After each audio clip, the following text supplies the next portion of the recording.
சொல்லுங்க சார். நான் உங்ககிட்ட என்ன கேட்குறேன் சார், நீங்களே சொல்லுங்கண்ணே. நான் உங்ககிட்ட என்ன கேட்கறதுன்னு நீங்க அவர் பேசும்போது நீங்க குறுக்கிட்டீங்கல்ல, நீங்க அப்ப ஏதோ பேச நினைக்கிறீங்க இல்லையா? நீங்க முழுமையா பேசுங்க, அதுக்கு ஆன்சர் அவர் தான் பண்ணுவாருங்க. நீங்க சொல்லுங்க.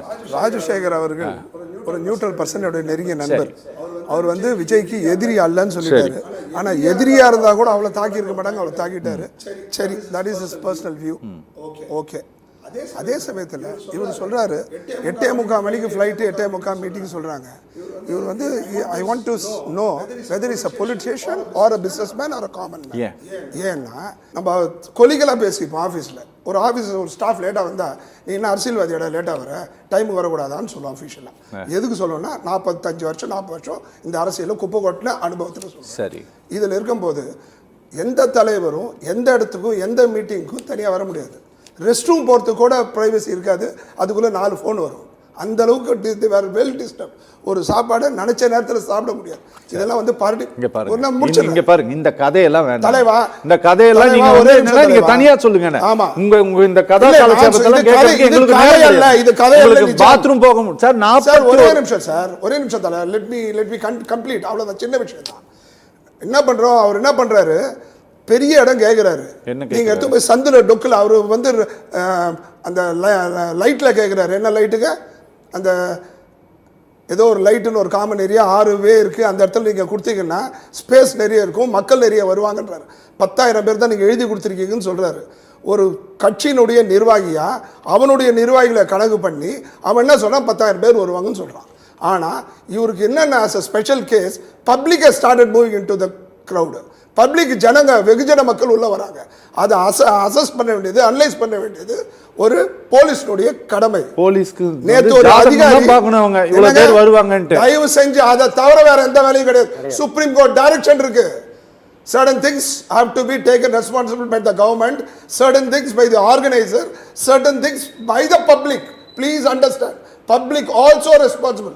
3 forces is responsible. இப்ப ஈவென்ட் நடத்துறவங்களுக்கு என்னதான் ரெஸ்பான்சிபிலிட்டி? அவங்களுக்கு ரெஸ்பான்சிபிள் இருக்கு. தூக்கி அவங்க தலையில வச்சுட்டு போயிட கூடாது. நான் என்ன கேட்கிறேன், ராஜேந்திர பாலாஜி, அவர் பேர் செந்தில் பாலாஜி, அவரை பத்தி சொன்ன உடனே செருப்பு தூக்கி வீசுறாங்களே, யார் அது? விஜயோட ரசிகர்களா? யார் சார் வீசினது?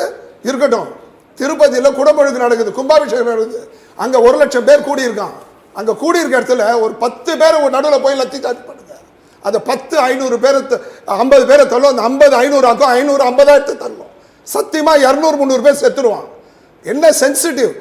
8 மணி நேரம் 9 மணி நேரம் சார். அங்க ஒரு நிமிஷம், நீங்க அந்த ஈவென்ட் அந்த லைவ் நீங்க முழுசா பாத்தீங்களா? நீங்க அந்த லத்தி சார்ஜ் போலீஸ் எதுக்காக பண்ணாங்கன்னு உங்களுக்கு தெரியும்? எதுக்காக பண்ணாங்க நான் சொல்றேன், சொல்லுங்களேன். 8 மணி நேரம் நான் பஸ்ல வரேன். எதுக்காக பண்ணாங்க சொல்றேன் சார்? ஆம்புலன்ஸ்க்கு வழி விடல சார். அது அங்க இல்ல, தயவு செஞ்சு அங்க போகாதீங்க. நான் சொல்றது விஜய்னுடைய in friend of the Vijay vehicle bus. அவரு 8 மணி நேரம் வர தெரிஞ்ச விஜய்க்கு ஒரு 10 அடி வர தெரியாதா? அதுல யாருங்க போலீஸ் வந்து லத்தி சார்ஜ் பண்றீங்க?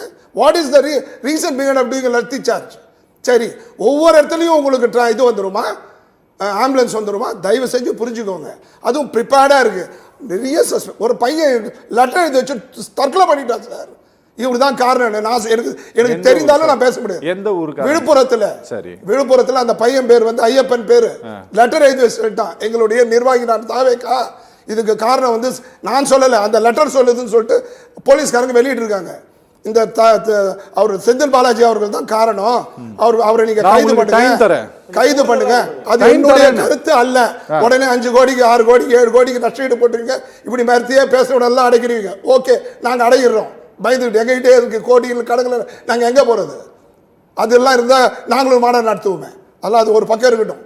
நான் என்ன சொல்கிறேன்னா, 5 அதிகாரியை போட்டிருக்கீங்க. சாரி, ஒரு அதிகாரி என்ன பண்ணுறாரு, 5 தனிப்படையை போட்டு விசாரணையை துரிதப்படுத்தினார். உடனே அவர் இடைமாற்றம். வேற ஒரு இன்ஸ்பெக்டர். ஒய்? ஒரு சின்ன ஒரு அட்மினிஸ்ட்ரேஷன் ஃபைல் கை மாறினா, 2 கை மாறினாவே ஃபேக்ட்ஸ் போயிடும், டைலூட் ஆகிட்டே போகும். Why you are changing all of the sudden? அண்ணன் சூரிய அண்ணன் சொன்னார், எனக்கு உங்களுக்கும் சொன்னார். அந்த மாதிரி what is the necessity of making such an urgent to appoint ஒரு இன்வெஸ்டிகேஷன் ப்ராசஸ் எல்லாத்தையுமே செங்கை பத்மநாபன் கிட்டயும் சூரிய பிரகாசத்துக்கிட்டையும் சொல்லிட்டு தான் செய்யணுமா? அதெல்லாம் எங்க 2 பேரும் சொல்ல வேணாம். ஒரு நிமிஷம் நான் என்ன கேக்குறேன்னா, அது கூட you have to release a geo that these are all the facts, these are all the things, you have to be within this limit, time frame, work frame போட்டு permission frame போட்டு கொடுப்பாங்க, yet to release that இது எல்லாமே அரசாங்கம் பண்ணி எல்லாமே அரசாங்கம் பண்ண சொல்லுங்க சார். 40 பேருக்கு உங்களுக்கு என்ன சார் அவ்வளவு போஸ்ட்மார்ட்டம் பண்ணீங்க, உடல் கூறு ஆய்வு பண்ணீங்க, வாட் இஸ் த நெசசிட்டி? ஏன் நீங்க போய் கள்ளக்குறிச்சியில பண்ணீங்களா?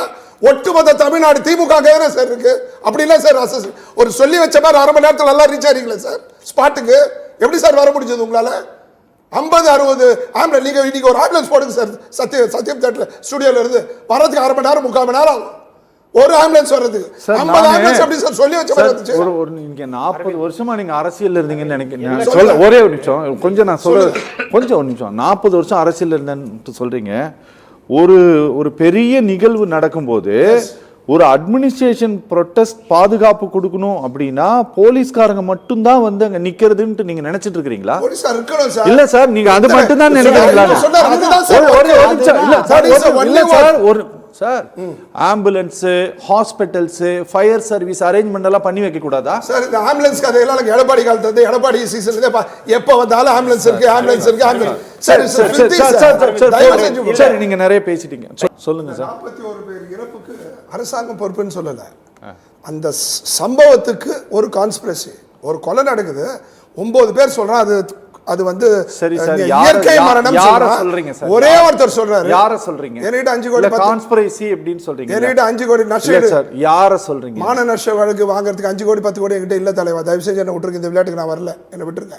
நான் சொல்றது என்னன்னா, ஒரு கொலையை 9 பேர் மறுக்கிறான், 9 பேர் ஏற்கிறான், ஒருத்தன் வந்து மறுக்கிறான்னா அந்த மறுக்கிறவனை போய் நம்ம விசாரிக்கணும். அதை விட்டுட்டு ஒரு சார் அத்தனை கூட்டி 5த்தையும் நீங்க வீடியோல பாருங்க, அத்தனையும் ஸ்டடியா இருப்பாங்க ஜனங்க. இதுல மட்டும் அலை மாதிரி அலைஞ்சிட்டு இருக்கும். Who is there inside? செருப்ப போட்டவன் என்னன்னா சார், அவன் ஒரு புஷ் கொடுத்தா போதும் இல்ல சார். ஒரு நிமிஷம் தயவு செஞ்சு நீங்க சந்தேகப்படுங்க. செங்கேபத்மநாபன் சார், அரவிந்த் சார், நீங்க சந்தேகப்படுங்க. ஒரு நிமிஷம் சார். ஒண்ணு இல்லன்னா ஹாப்பி சார். சந்தேகமே படலன்னா சந்தேகம் கூட தொடரும் சார். ஒரே நிமிஷம் இல்லைங்க, நீங்க அவ்வளவு பெரிய கூட்டத்துல திமுகவே ஒரு 100 பேரை அனுப்பி இருக்காங்கன்னு கூட நான் எடுத்துக்கிறேன், அப்படியே கூட சொல்றேன்.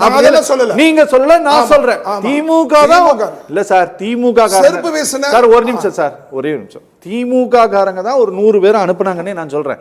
நானே சொல்றேன், தெளிவா சொல்றேன், இதுக்கு நானே பொறுப்பெடுத்துக்கிறேன். ஆமா, 100 பேரை அனுப்புனாங்கன்னு வச்சுக்கோங்க. அவங்க தான் தள்ளி விட்டாங்க, அவங்க தான் கழுத்தை பிரிச்சு மிதுக்குனாங்க, அவங்க தான் அந்த கூட்டத்துக்குள்ள எல்லாமே செஞ்சாங்கன்னு கூட வச்சுக்கோ. அந்த கூட்டத்துக்குள்ள இருந்து அவன் எப்படி தப்பிச்சு வந்தான்? தயவு செஞ்சு திருடன் உள்ள பூந்துட்டான்னா இதுக்கு அது சம்பந்தம் இல்லை, இது வேற கான்டெஸ்ட், புரிஞ்சுக்கோங்க. உள்ள போயிட்டா அவன் ஓடும் போது திருடன் கத்தி தான் ஓடுவான். அதனால சார் இதுல பப்ளிக் இஸ் காட் இன்வால்வ்ட், புரிஞ்சுக்கோங்க சார். இதுக்கு சிபிஐ வைக்கணும் சார். சிபிஐக்கு you have to give an instruction to take over the ஒரு சதி திட்டத்தை பேசிருக்கேன். எஸ்கேப் ரூட்ட போட்டு தான் சார் பண்ணுவாங்க. சார் ஒரு வரைமுறையோட பேசுங்க சார். அந்த கூட்டம் அந்த கூட்டத்தோட வீடியோ போடுங்க பாருங்க. என்ன பண்ணீங்க அந்த கூட்டத்தோட வீடியோ போடுங்க சார். இப்ப இருக்கிற ஏஐ டெக்னாலஜில அதெல்லாம் ஜுஜுமே சார். என்ன சார் ஐபிஎஸ் வீடியோ போடுங்க சார். அந்த ஐஏஎஸ் அதிகாரி கவர்மெண்ட் பிரிவென்ட் பண்ணி தான் சார் ஆகணும். she also one of the responsible sir. நீங்க மனசாட்சியோட பாருங்க, இந்த கூட்டத்துக்குள்ள ஒரு 100 பேர் பூந்துட்டு அவன் தப்பி ஓடியாரு சார். நான் என்ன சொல்றேன் சார், பின்னாடி நீங்க பாப்பா. நீங்க சரி டைம் இல்ல